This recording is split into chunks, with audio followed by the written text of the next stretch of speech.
নমস্কার বন্ধুরা, আমি সাগরিকা। আমার চ্যানেলে সকলকে স্বাগত। বহুদিন পর আপনাদের সামনে আবারও হাজির হয়েছি একটা রেসিপির ভিডিও নিয়ে। এই ওয়েদারে একদম পারফেক্ট একটা রেসিপি, মানে অল্প তেল মশলা দিয়ে মাটনের ঝোল কী যে দুর্দান্ত লাগে গরম ভাতের সঙ্গে খেতে, সেটা একমাত্র আমরাই রন্ধে রন্ধে ফিল করতে পারি যারা মাটন লাভার আছে। আর এটাকে আপনি বলতে পারেন জোগাড়ু প্রসেসের রান্না, ফাঁকিবাজি রান্না, ব্যাচেলার লাইফের রান্না, হস্টেল লাইফের রান্না।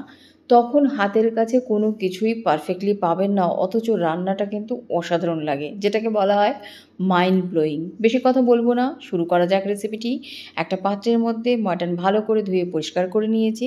তাতে আমি দিয়েছি 1.5 চামচের মতন কাশ্মীরি লঙ্কার গুঁড়ো, 1 চামচের মতন ধনের গুঁড়ো, আর দিয়েছি 3 চামচের মতন জিঞ্জার গার্লিক পেস্ট, আর 2 চামচের মতন পেঁয়াজ গুঁড়ো। বুঝতেই পারছেন হাতের কাছে যে সমস্ত মশলা আছে আমি সব ব্যবহার করে ফেলেছি।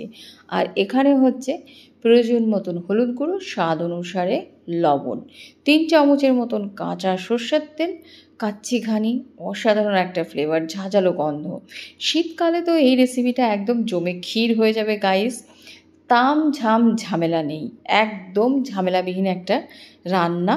আর দিয়েছি 1/2 চামচের মতন গরম মশলা গুঁড়ো, আর দিয়েছি আমি এখানে 1.5 চামচের মতন মিট মশলা দিয়ে আপনার হাত একদম পরিষ্কার স্যানিটাইজ করা একেবারে সমস্ত উপকরণ দিয়ে মাটনটাকে ভালো করে মাখতে থাকুন যতক্ষণ পর্যন্ত আপনার হাতের গরমে মাটনটা গরম না হয়ে যাচ্ছে।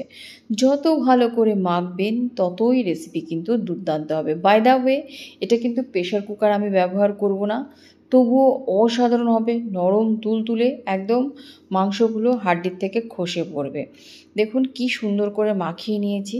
মাংস একদম গরম হয়ে গেছে। আমি কিন্তু এটা 2 ঘন্টা ম্যারিনেট করে রেখে দেবো। আপনারা মিনিমাম 45 মিনিট রাখবেন।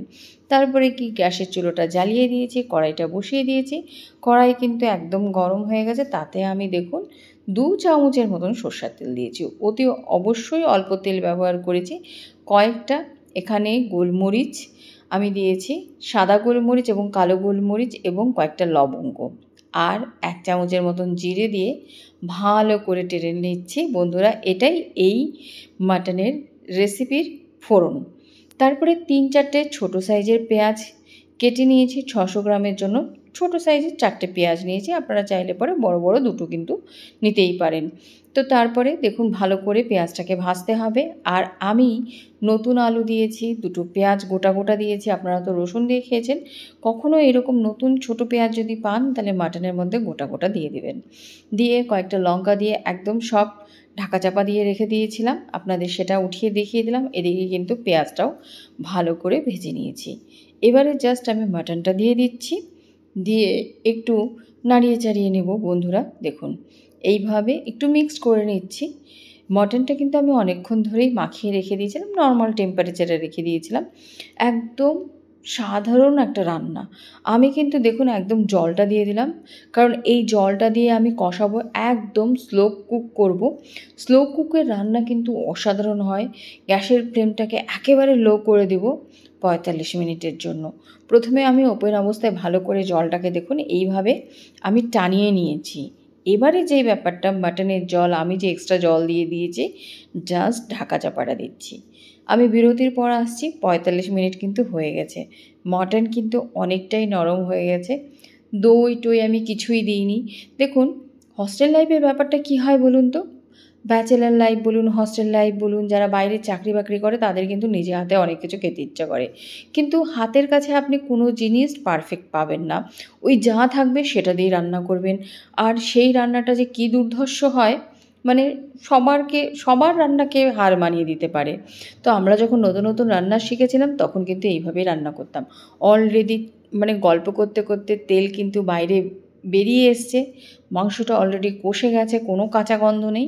আমি কিন্তু এখানে 1 লিটারের মতন জল দিয়ে দিয়েছি।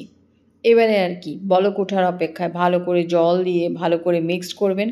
আর নতুন আলু দিয়ে একটা আলাদাই ব্যাপার, একেবারে জমে ক্ষীর এই রান্নাগুলো। তো দেখুন এবার আমি ফ্লেমটা কিন্তু বাড়িয়ে দেব, বাড়িয়ে দিয়ে বেশ ভালো করে জাস্ট দেখুন, একেবারে রান্নাটা কিন্তু কমপ্লিটের পথে। আপনাকে দেখাচ্ছি হাড্ডিগুলো কিন্তু একেবারে নরম হয়ে গেছে। প্রেশার কুকার ছাড়াও ভাই এই রকমভাবে রান্না করা যায়, যেটা কিন্তু মুখের মধ্যে দিলে পরেই দারুণ একেবারে মেল্ট হয়ে যাবে। এবারে আমি কি করছি, জাস্ট গরম মশলার গুঁড়োটা একটু ছড়িয়ে দিয়েছি। 2-4 মিনিট আর একটু কুক করব, তবেই কিন্তু একেবারে recipe ready. By the way, এটা কিন্তু এই ওয়েদারে, অর্থাৎ ঠান্ডা ঠান্ডা ওয়েদারে গরম ভাতের সঙ্গে একেবারে জমে তো ক্ষীর হবে। সাথে আপনারা পোলাওও করতে পারেন, বাসন্তী পোলাও কিংবা ফ্রাইড রাইসের সঙ্গেও সার্ভ করতে পারেন। যে খাবে সে আপনার কিন্তু নো ডাউট রান্নার প্রশংসা করবে। তবে যারা যারা আমার ভিডিওটা দেখছেন, ইউটিউবার মানে যারা আমার কি বলবো পরিবারের সদস্য, তাদের কেমন লাগছে এই রান্নাটায় অতি অবশ্যই কমেন্টের মাধ্যমে জানাবেন। ভিডিওটি যারা দেখছেন তাদের সকলকে অসংখ্য অসংখ্য ধন্যবাদ। যদি আমার চ্যানেলটিকে একটু ভালোবেসে থাকেন, অতি অবশ্যই লাইক, শেয়ার, সাবস্ক্রাইব করে চ্যানেলের সাথে থাকবেন, পাশে থাকবেন। সকলে